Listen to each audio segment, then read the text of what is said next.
Hi friends, எல்லாம் எப்படி இருக்கீங்க? எல்லாம் நல்லா இருக்கீங்க. நாங்கள் நல்லா இருக்கோம். இப்போ நம்ம என்ன செய்ய போனாக்கா, நமக்கு இனிப்பு சாப்பிடணும் போல இருந்துச்சுனாக்கா டக்குன்னு 2 ஸ்பூனு கோதுமை தான் கோதுமை அல்வா செஞ்சிடலாம். அதுக்கு நாங்கள் எப்படி செய்கிறோன்னு பாருங்கள். வச்சுக்கலாம், முந்திரி வந்து வறுத்து வச்சுக்கலாம்.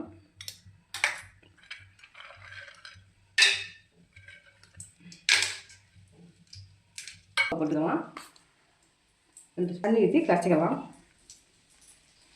கொஞ்சம் போட்டுக்கலாம், கட்டி இல்லாமல் கரைச்சிக்கலாம்.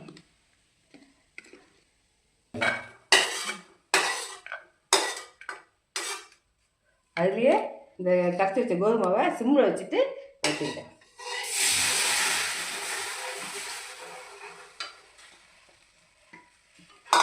இது நல்லா கைவிடாமல் கிண்டிப்போம்.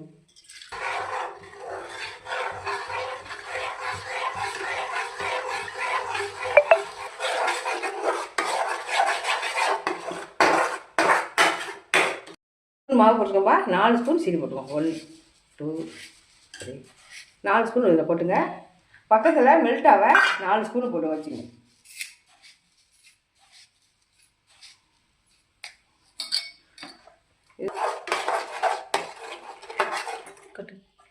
இதப்பா மெல்ட் ஆகிப்பாங்க.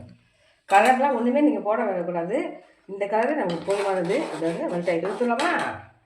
ஓகேதான், அவ்வளோதான்.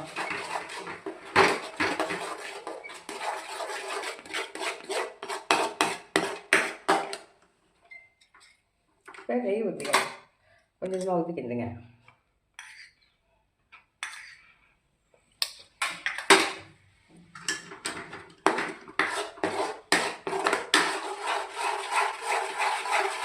பதம் எப்படி பார்த்தீங்கன்னாக்கா இந்த இருக்குங்க, இதான் பதம் இல்லை.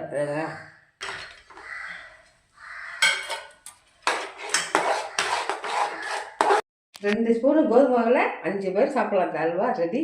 நீங்களும் ட்ரை பண்ணி பாருங்கள். இன்னும் இப்போ சாப்பிடும் போது இருந்தால் உடனே இதை செஞ்சு சாப்பிடலாம். நம்ம கடையில் ஒரு அல்வா வாங்குறதுக்கு இது சாப்பிடலாம். இப்போ பேரெல்லாம் ஸ்கூல் போயிட்டான், பேசி தூங்குது. நம்ம வந்து டேஸ்ட் பண்ணிடுவோம். வாங்க, சுட சுட அல்வா சாப்பிடலாம். ஒரே நிமிஷம் பார்த்தீங்கன்னா அதே தான்.